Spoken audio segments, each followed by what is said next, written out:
sense of your credit card rewards? We can help.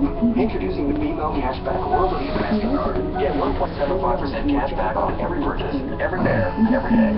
For free right now. BMO, we're here to help. Visit BMO.com for details. Oh, and I was pleased to know this morning. I was thinking about it. The Toronto Blue Jays, and we talked about it earlier, but did you know that this record that has stood since 1954, no team has come within 2 games of what the Toronto Blue Jays have done? I did not know that. So the record is multiple 11-game winning streaks down to 2.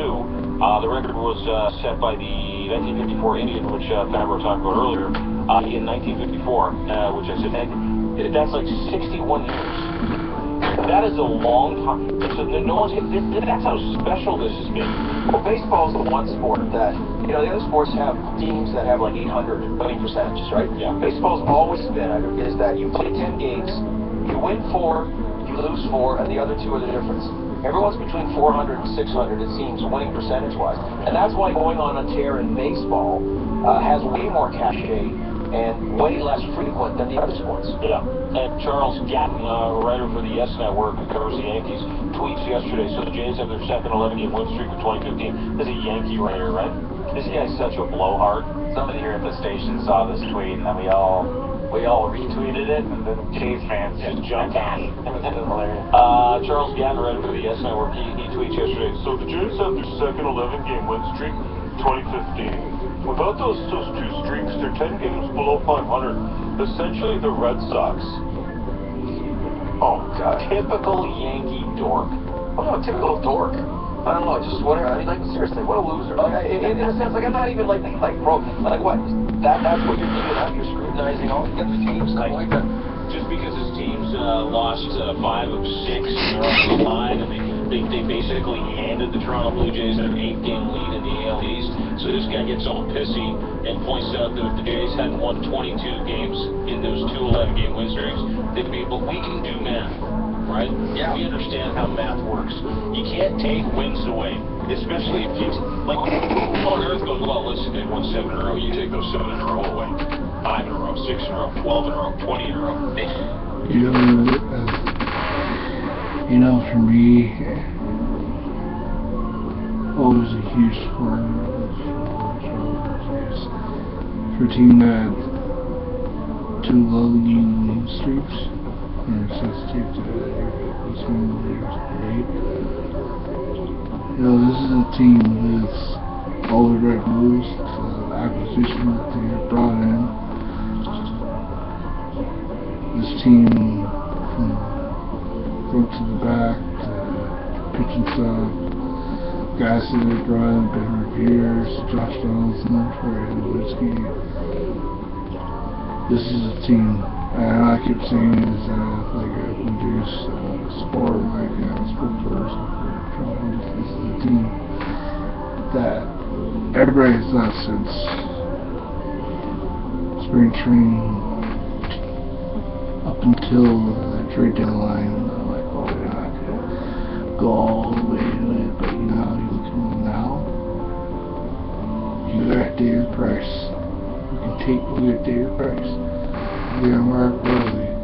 Those 2 guys are winners. This is a team,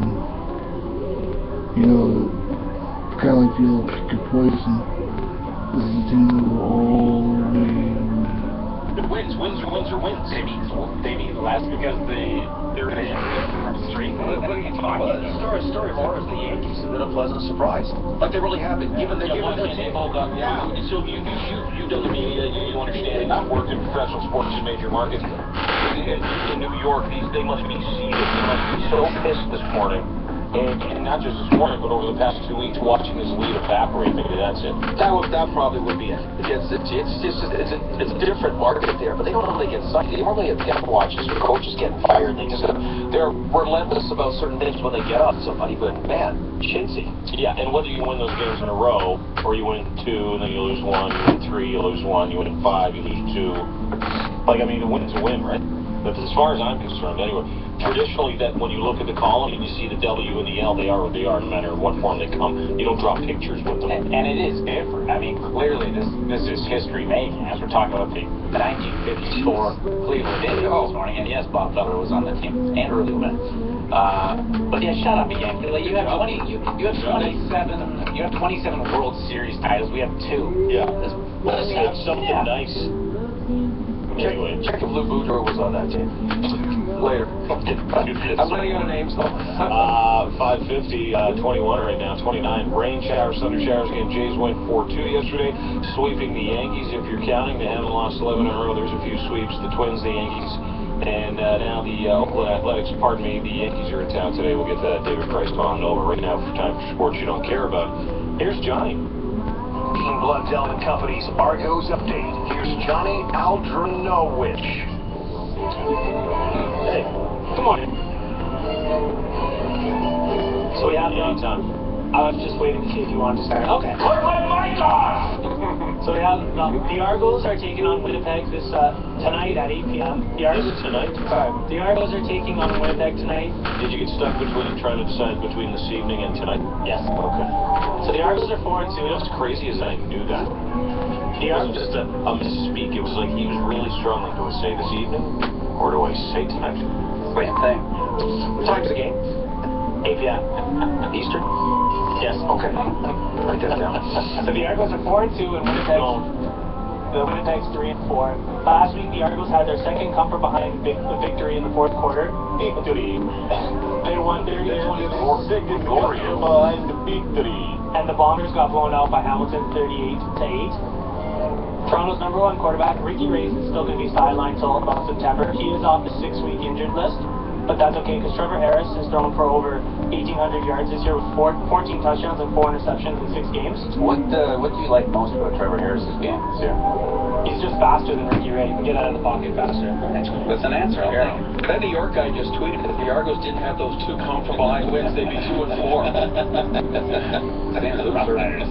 So the Blue Bombers have been struggling all year. They've been fighting injuries. Their number 1 quarterback, Drew Willie, is injured again.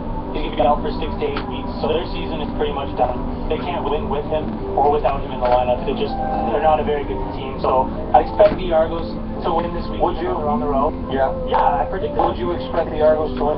I do. How many of these games have you watched? 4. Oh wow. Would you take the point? Would you take the points? No. Who bets on CFL? Nobody. That says a lot too, right?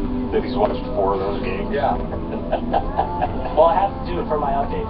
Anyway, No, I don't think you do. No.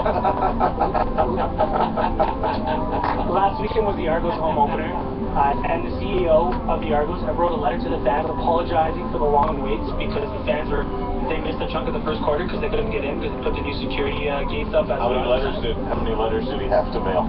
I believe he wrote 1 letter to the fans, like a giant letter. But there was 6 stamps.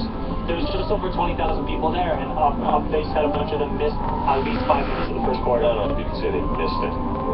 Alright. They weren't there. Yeah. Yeah, miss is pretty strong. Let's move to the better team.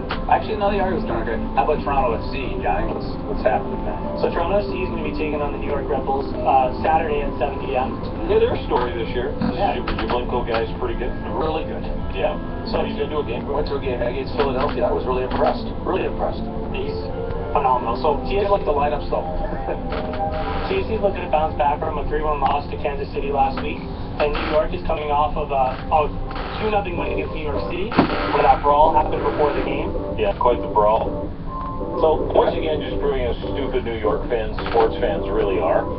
Like, one's an expansion franchise, Gordon, and they're so worked up over the rivalry, they start throwing garbage. That'll start early. I've been a fan for 6 months, man! I'm I'm a 6-monther! Day 1! I've been a fan since they announced it, a year before in the pre-planning stages. Yeah, they play at Yankee Stadium, did you know that? Toronto FC fans have been just as passionate since day 1, right? I admire MLS fans. Like, you're that passionate about a sport that is that awful. Yeah. You know, Yeah, we go around with you. Especially the guy that got tasered in Columbus.